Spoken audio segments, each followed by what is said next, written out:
Find points P and Q on the parabola y equals 1 minus x squared so that the triangle ABC formed by the x-axis and the tangent lines at P and Q is an equilateral triangle. Okay, interesting. We need it to be equilateral, which means we need all of these distances to be the same. Definition of equilateral. But I think that's actually not too bad. We want to figure out a point on here whose slope, whose derivative at that slope, matches the slope made by one of the legs of an equilateral triangle. Notice all equilateral triangles are similar. So we don't have to care about the size of this triangle. Here's how I'm going to think this out. Let's draw an equilateral triangle. Something like this. And we're just going to have to remember from high school geometry sort of some properties of this thing. For instance, this is going to be 60 degrees. Has to be by the isosceles triangle theorem, as well as the triangle angle sum theorem. And to figure out this slope right here, all we need is to figure out this side length, i.e. the rise, to this side length. So let's maybe take one of these triangles out.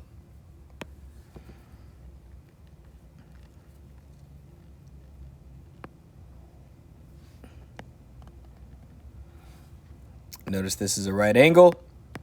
This is 60 degrees. This is 30 degrees, and hopefully we all super recognize this triangle as a 30, 60, 90 triangle, whose side lengths have these as, and these are their famous side lengths. All 30, 60, 90 triangles have side lengths that are proportional to these three side lengths. So that makes this all easy peasy. That means that this length, quote unquote, again, we don't care about the size, could be, or I should say the ratio of the length. That's probably the better way to say this. The ratio of this length right here, to this length right here is going to be the ratio of this length right here to this length right here. So we want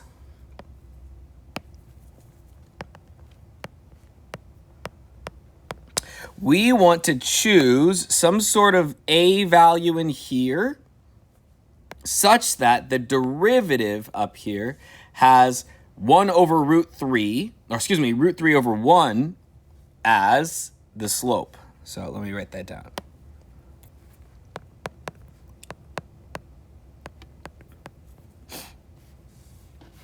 And we could also do it on either side. So we want to choose, how about a d in -1 to 0 such that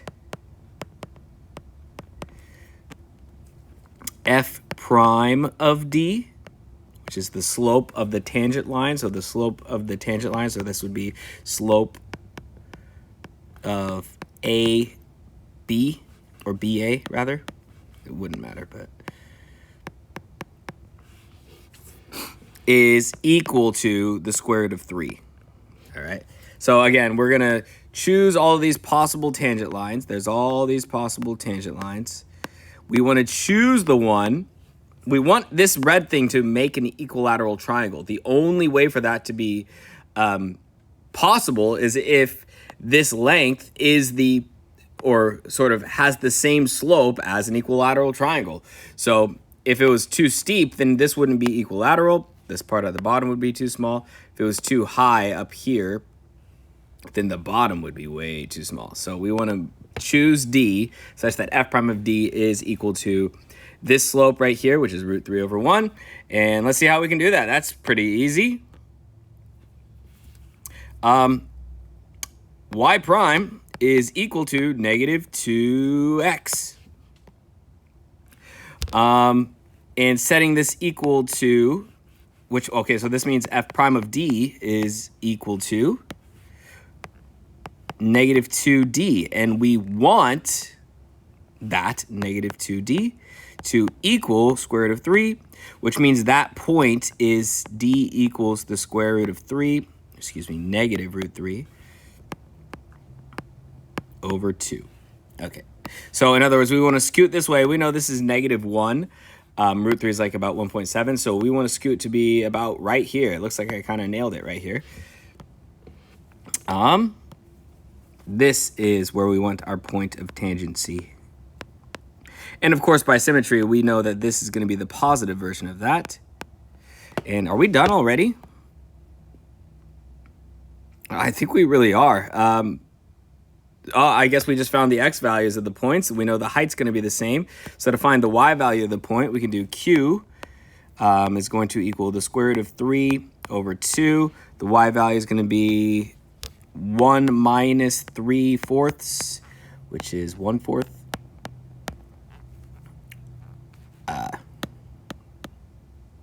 I'll write it like this.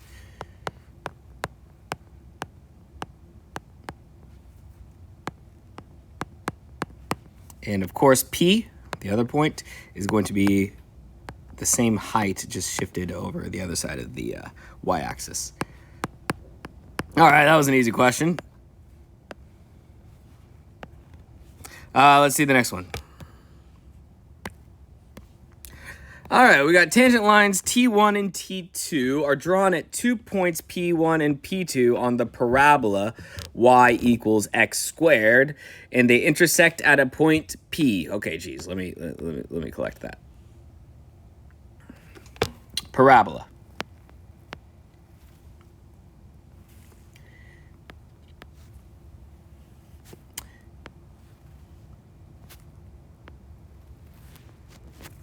All right, so here's y equals x squared.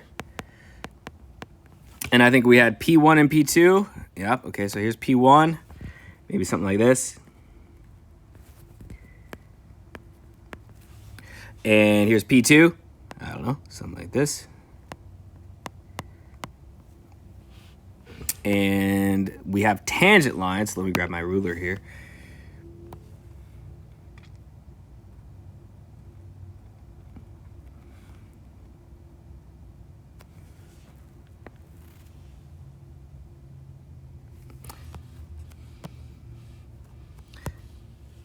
And another tangent line.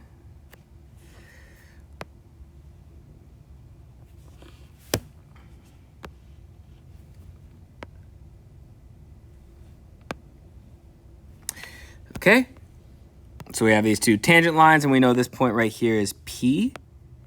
Put the ruler away. Okay, so what else? Oh, and we have T1. Okay, so I guess this is T1. And here's T2. Those are the lines. And they intersect at a point P. Another tangent line T. Okay, so we have another tangent line is drawn at A. Oh, at a point between P1 and P2. It intersects, okay. Oh, okay, so it's a point on the parabola between P1 and P2.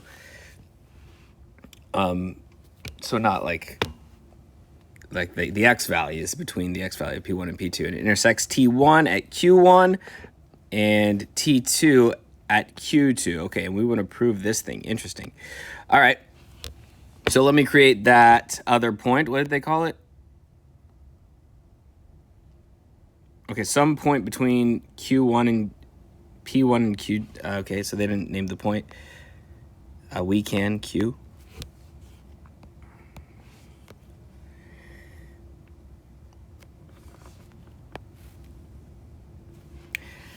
Okay, that looks good.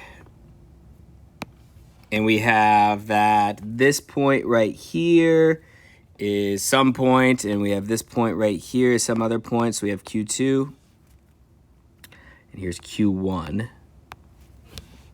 All right, we want to show, okay, so let's see.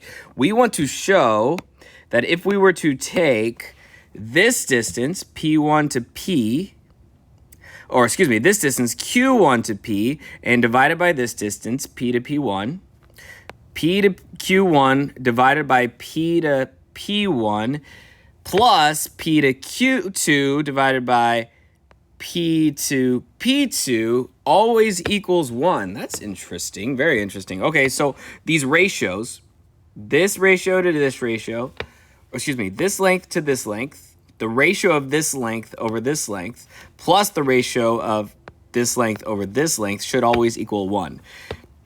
Well, I mean, let's just kind of make sure that makes sense even slightly. This looks like it's a little bit above 1/2. Like if we drew this well, I don't know, it's like 5/6 or something like this. Or excuse me, not 5/6, like 3/5 or something like this. So this might be like 3/5 of this length. And this might be like, I don't know, 2/5 of this length. So yeah, this does kind of make sense that you would add those two lengths and it equals 1.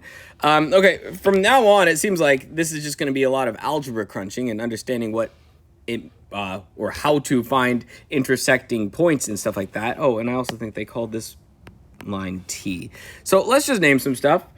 Let's name the x value here of P1. Let's name it A. Let's go right here. Do I need to know what that one is? Let's just call it B. And let's just call this one C. I think it's going to be important, hopefully, or maybe, to note that A is less than B, which is less than C, for sure. All right, now let's just compute some lengths. We know how to find the equations for T1, T, and T2. So T1 crosses P1. P1, since the x value is A, and this point is on the curve y equals x squared, we know that P1 is equal to A comma A squared. In the similar fashion, we know that P2 is C comma C squared. And of course, Q is B comma B squared. I don't know if we'll ever need that one. But now it would be really nice to figure out what P is given this. So we can now find tangent lines. T1 is going to have tangent line look something like this. Y minus the y value of a point that's on the tangent line. We know that's a squared. Y minus a squared. And we have a slope of the tangent line right here, but that's simply the derivative of x squared at a. So that's going to be 2a. And then we have x minus a. Simplifying, it looks like we'll have a y is equal to 2ax. We'll have a minus 2a squared, but then we'll add this one over. So that's going to be a minus a single a squared. And I think T2 is going to have the same formula, except with C. So T2 is going to be y equals 2cx minus a squared. P is simply the intersection of those two tangent lines, where those two tangent lines intersect. And therefore, what we can do is set the y values equal to each other. We can set these two equations equal to each other and solve for x. Notice that I wrote a there accidentally. Let me clear that. Okay, so setting these two equal to each other to find the x value of P, that is going to be, let's see, 2ax minus a squared is equal to 2cx minus c squared. That tells me that 2xa minus c is equal to a squared minus c squared. Oh, that's nice. 2xa minus c is equal to a plus c times a minus c. These guys cancel because a or c is certainly bigger than a. In other words, it's not 0. That tells us that the x value of P is the average of the x values of P1 and P2. Interesting. Let's find the y value of P, and all we have to do is plug this into one. So we have the x value. Plug this into one of these. That's going to be the same y value. Notice that both T1 and T2 share this x value. So, and it's this point right here. So we simply have to plug this into one of them. So to find y is equal to 2a times a plus c over 2 minus a squared. I'm simply grabbing this x value, plugging it in right there, and we got, okay, so what is this? 2a squared plus 2ac minus 2a squared, all divided by 2. That's nice. Those guys cancel, giving me AC. That was probably the worst way to do that division. I should have just canceled these 2's right away, but we still got there. So y equals AC, and x equals a plus c over 2, and those are my x and y values of p. Let me add that. So we have a plus c over 2, comma ac. Nice. And notice this. Through symmetry, we can actually find the x and y values of Q2, because what Q is, like, I'll say it like this. Q could have easily been P1, and the argument would have been exactly the same. We can find what this line T looks like. I could even just say that. T equals, or T is, the line y minus b squared equals 2bx minus a, or minus b squared. Or excuse me, that's not right. 2b times x minus b, the final answer for t is going to be y equals 2bx minus b squared. All right. And then if I were to ask, so looking at the picture, I want to find Q2. That's going to be where this line T crosses this line T2. But that process is going to be exactly the same, except every time I see an A here, it's not going to be an A. So let me say it again. I'm wondering where this line crosses this line. But this line looks exactly like this line, except a B instead of an A. So what that means is this is going to result in the same thing, except a B instead of an A. So what that will be, Q2 is going to be the same thing as, what was it? B plus C over 2, comma, BC. And in a similar fashion, if we want to figure out what this point Q1 is, I'm getting a little bit crowded here. But if I wanted to figure out what Q1 is, that's going to be the same thing as me asking what is the intersection between, or sort of, it's like almost asking as if this T2, this line T2, were this line T. There's going to be symmetry in that one as well. We already figured out where T1 crosses T2, but let's just imagine if T2 was T. That could have easily been the case. In other words, every time I see a B, or excuse me, every time I see a C in this formula, let me get there. Every time I see a C in this formula, I'm going to replace it with a B. All right. Hopefully that makes kind of sense. Okay, so that's that point Q1 is going to be A plus B over 2, comma, AB. All right, we're at a good place here. We really just need to compute some distances. We have exactly what all these points look like, and luckily we remember the distance formula. So what we have is the distance between P and P1. Okay, let's check out what that is. We need to find 4 things, right? We need P and Q1, the distance between P and Q1, distance P and P1. So let's just go one at a time. The distance between P and Q1. Oops. Let me keep these on the side here so we can see them. P and Q1. That is going to be the square root using the distance formula, also known as the Pythagorean theorem, pretty much. So we have the difference in the x values. So what I'm going to say is AC minus AB squared plus the difference in the y value. So like what I just did, I grabbed the difference in the x values. Oh, sorry, I actually started with the y values. It's the same thing because of addition right here. So difference in the y values, and that's going to be AB. I actually want that to be opposite because I want to keep the positive roots. Sorry for kind of just waffling all over the place. I'll start with the difference in the x values. That's how the distance formula typically is presented. Okay, so I'm looking at the distance between this point right here and this point right here, this distance in particular. I want difference in x values, which means I'm going to grab the larger x value and subtract off the smaller x value. Okay, let's do that.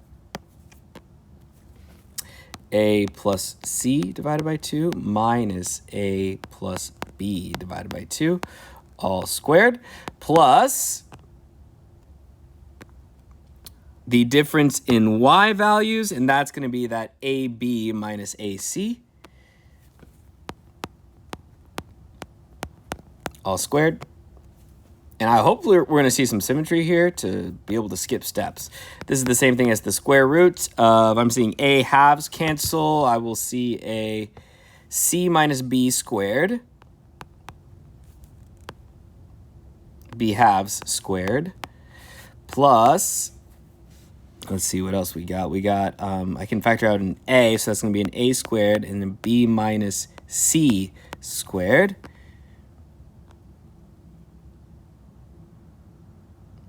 Oh, am I messing up? No, I think that's good. Okay, and this is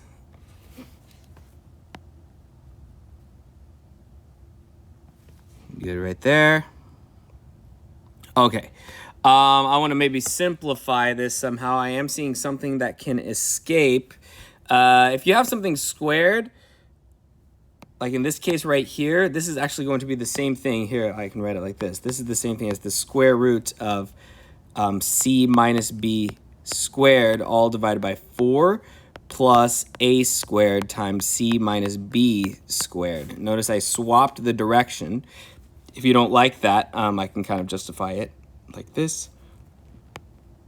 B minus c squared is equal to negative c minus b all squared, but that's the same thing as negative 1 squared times c minus b squared, which is the same thing as c minus b squared. All right, so that can factor out, and it looks like what I got is c minus b, and since this is a distance, this is crucial. I have to take, here, let me show more steps. C minus b,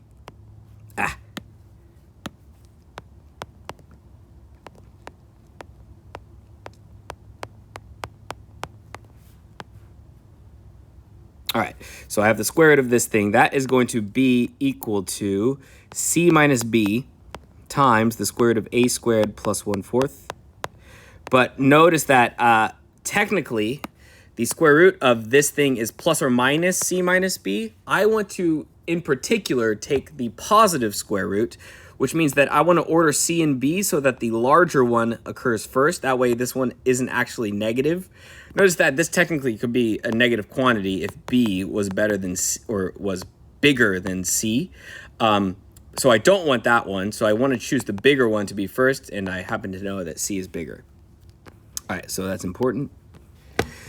I hope P and P1 is going to be a similar argument, the distance between P to P1. Let's look. Let's see what we got going on. P to P1. Oh, nope. All right.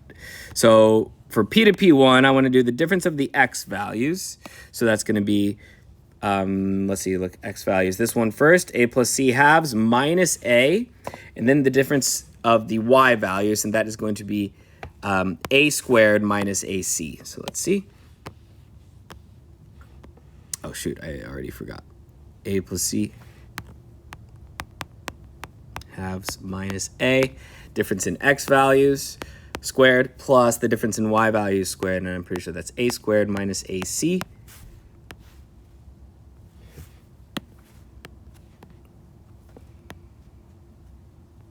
Squared. And this is going to be the same thing as, okay, so we got, what would that be? That would be c minus a over 2 all squared plus a squared times a minus c squared. Given the similar argument as last time, this is going to be the same thing as c minus a times the square root of a squared plus 1/4. All right, I need 2 more. We're almost there, you guys. Let's do the difference, or the distance between P2 and P, or Q2 and P, I mean.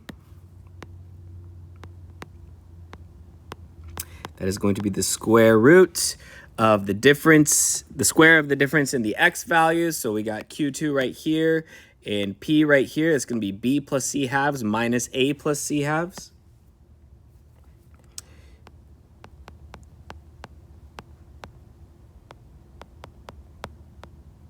All squared plus the difference in the y values squared. So that's going to be BC minus AC all squared.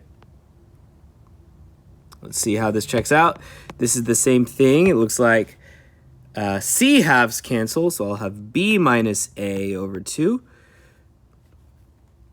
squared plus, it looks like C can undistribute, so we got a C squared times B minus A squared, all under the square root. This one, I don't have to do any switching with the B minus A, but I do want to list the bigger one first. So let's do B minus A. I'll do more steps. B minus A squared times, it looks like we have a C squared plus 1/4. And that is the same thing as I take the positive square root of B minus A squared. And that is going to be B minus A because I know B is bigger than A. And then I have the square root of C squared plus 1/4. All right, let's check this out. We also have that P, the distance between P and P1, very similar. Let's look at those. So I know, P and P2, but I want to figure out this distance, and that's the difference in the x value. So I'm going to do C minus A plus C over 2, square it, and then do the difference of the y values. That's C squared minus AC, all squared. Let's check it out. So I'll have C minus A plus C halves squared plus C squared minus AC, I think. Doing it from memory. It's out of the screen.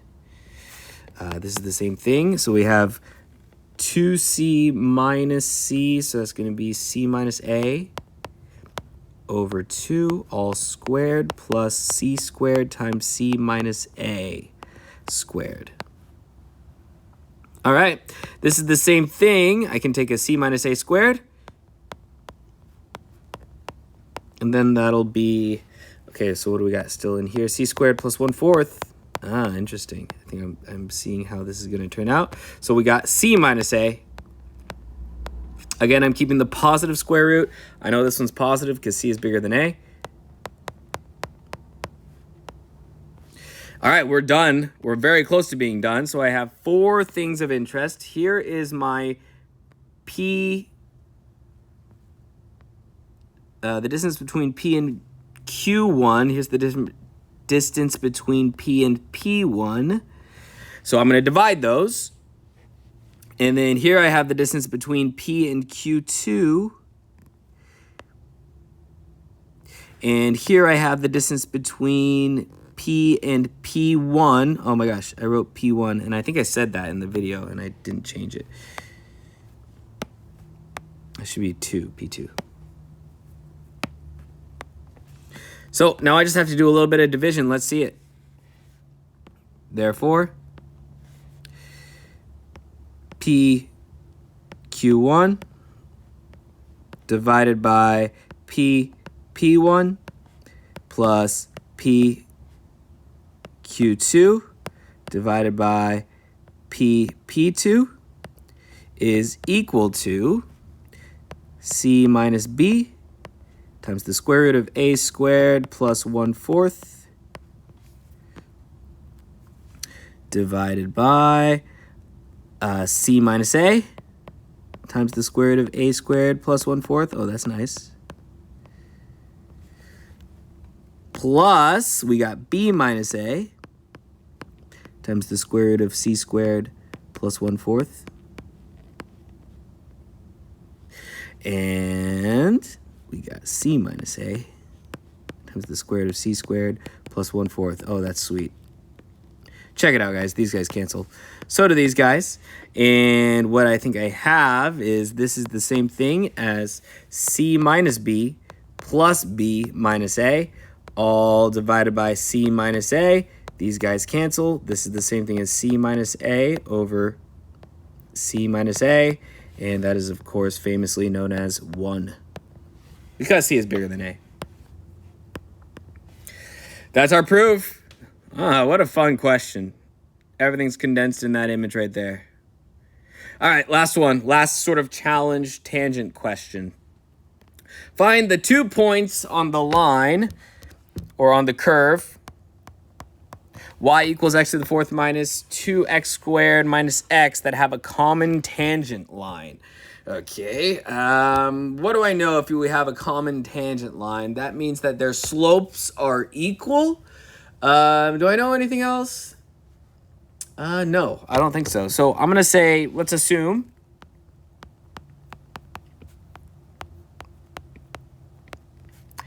that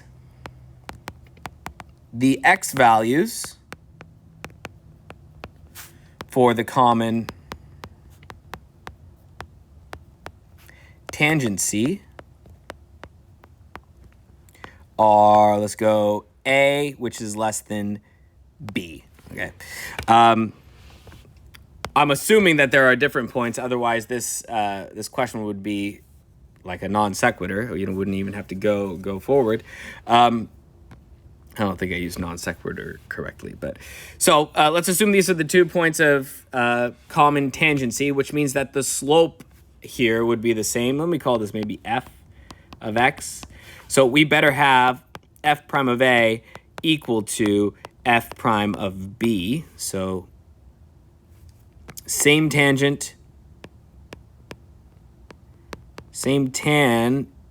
implies same slope, which implies this, and that implies that 4a cubed minus 4a minus 1 has to be the same thing as 4b cubed minus 4b minus 1. Again, all I did was take the derivative of this function right here. It's a power rule. Okay, so let's kind of gather things up here. Negatives, 1s cancel. Adding 4b to one side, I'll have 4b minus 4a is equal to 4b cubed minus 4a cubed. Okay, so that tells me that b minus a is equal to b cubed minus a cubed. Looks like we got a difference of cubes, though. We all know the difference of cubes. That's same, opposite, ba, I guess. And always positive. And look at what we got. Again, I'm assuming that b and a are different. So what I think we can do is cancel the b minus a's in this equation. And we know that 1 is the same thing as b squared plus ba plus a squared. Okay, that's probably going to be helpful. That doesn't tell me what a or b are, though. So that means there's something else going on. They have a common tangent line. I know their slopes are the same.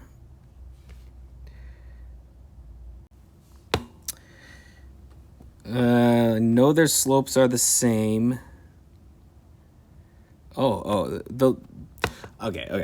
So the lines are literally the same, which means that not only do their slopes have to be the same, their y-intercepts have to be the same. Okay. So we have 2 tangent lines. One of them looks like this. They're not really 2. We have y minus f of a is equal to f prime of a times x minus a.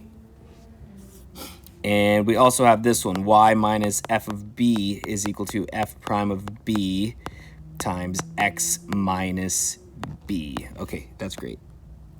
Their y-intercepts have to be the same. So that means if I plug x equals 0 into both of these, the y value has to be the same. So what that implies is, so I think that would be f of a minus a times f prime of a must be the same as f of b minus b times f prime of b. Okay, so let's see what that says. F of a is the same thing as a to the 4th. Let me go over here. a to the fourth minus 2a squared minus a times f prime of a. That was my function, right? Yeah, okay. Minus a times f prime of a, so that's going to be 4a cubed minus 4a minus 1. That has to be the same thing as, okay, we got f of b to the fourth minus 2b squared minus b times 4b cubed minus 4b minus 1. Okay, so let's see if we can clean this up a little bit. We have a to the fourth minus 2a squared minus a minus 4a to the fourth plus 4a squared plus a has to be equal to the same thing except with b's. B to the fourth minus 2b squared minus b minus 4b to the fourth plus 4b squared plus b. These guys cancel. These guys cancel. Gather b to the fourths and b squared. So we got 2b squared minus 3b to the fourth. Has to be the same thing as 2a squared minus 3b or 3a to the third power, fourth power. Okay, what does that say?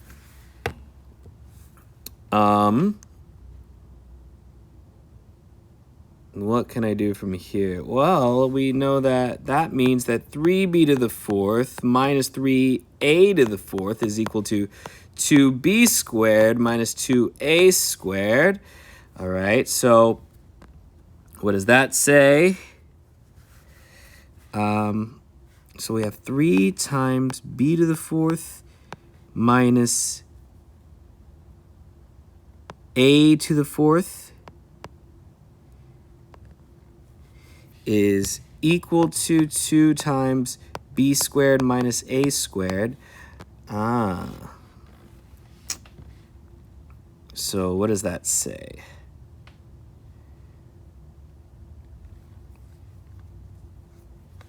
So we have 3 times a minus b times a plus b times a squared plus b squared is equal to 2 times b minus a. Oh, sorry, no, I messed the other one up. B minus a, b plus a. 2 times b minus a, b plus a. Okay, so I can cancel these because I know b is bigger than a. But what does that tell me? Let's see. Okay, check this out. So I have 3b plus a times a squared plus b squared minus 2 times b plus a is equal to 0, which means that I can factor that b plus a out.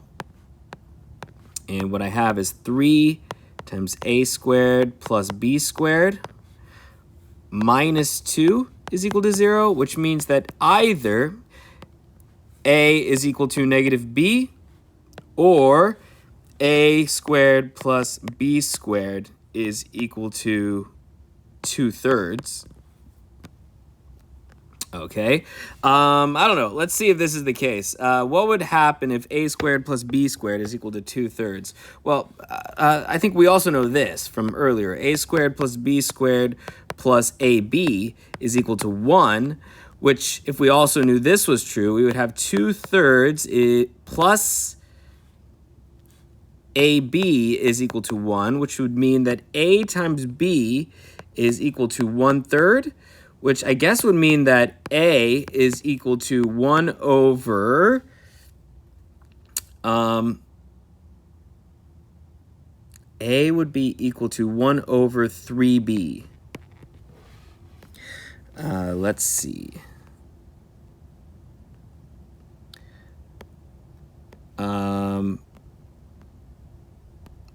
What is the problem with that? That might be a possibility. Is this a problem? And also, of course, b would equal to 3 1 over 3a. Is this a problem?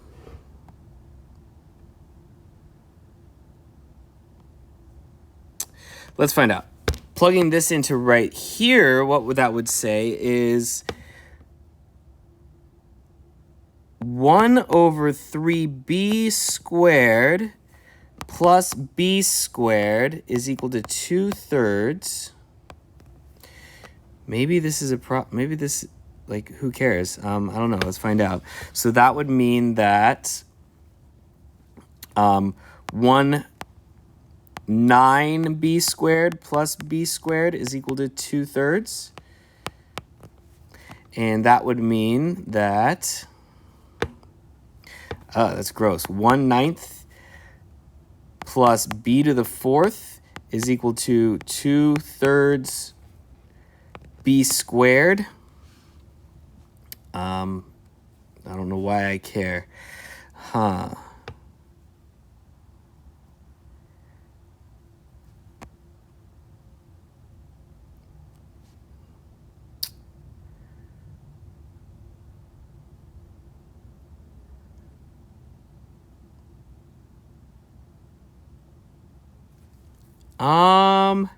Maybe the contradiction is in that one. No, that's not true. Let's see. B to the 4th minus 2/3 b squared plus 1/9 is equal to 0. Multiply everything by 9. 9 b to the 4th minus 6 b squared plus 1 is equal to 0. What is that? 3b squared minus 1 squared is equal to 0, which means that b is equal to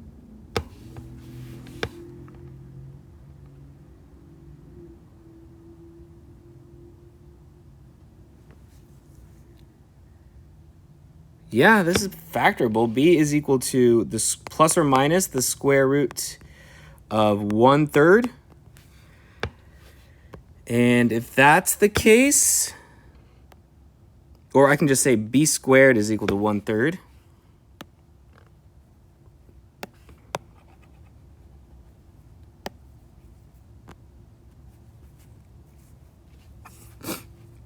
B squared is equal to 1/3.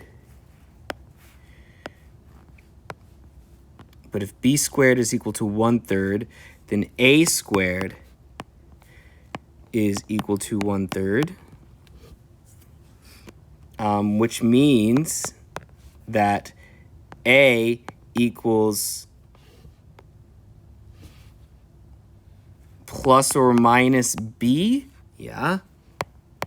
But I think that's just confirmed already from this one. We already had that. So both of these give me a equals plus or minus b. But a can't equal b because we are assuming we have 2 points. So that actually lands us right here. Okay, so a must be negative b. I think that's all we need. So how do I figure out what a actually is? How about I plug it into this guy right here? So plugging this one yet again into this guy right here. That would be 2b squared minus b squared is equal to 1. And that would imply that b is equal to plus or minus 1. So the 2 points of tangency should be plus or minus 1. A equals plus or minus 1. So, and we can figure out what y is. I think we have to find the points of tangency, the 2 points on the curve that have a common tangent line. Okay, so we just have to plug in 1 and negative 1 into this. So the 2 points are 1 comma f of 1 and negative 1 comma f of negative 1. And I think those points will be 1 comma negative 2, 1 minus 2 minus 1. Yep.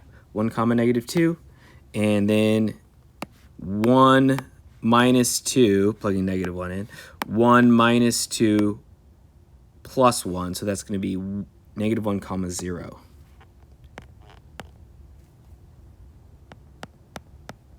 And we did it. That one was tricky. That's a tricky question.